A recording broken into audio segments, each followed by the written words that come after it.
Let's start.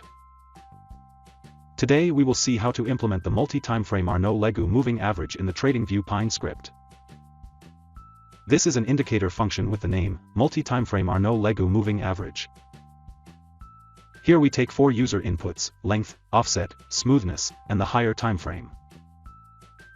The default value of a higher timeframe is weekly.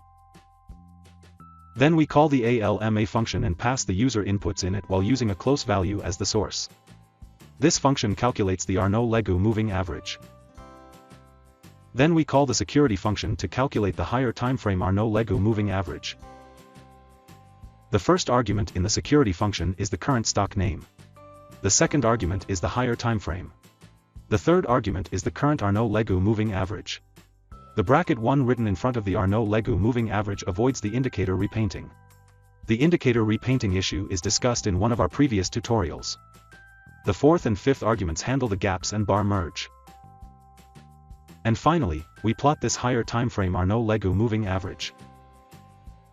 Let's add this indicator to the chart. And this is the Arnaud Legoux moving average. Right now we are on the daily timeframe and we are seeing the weekly Arnaud Legoux moving average.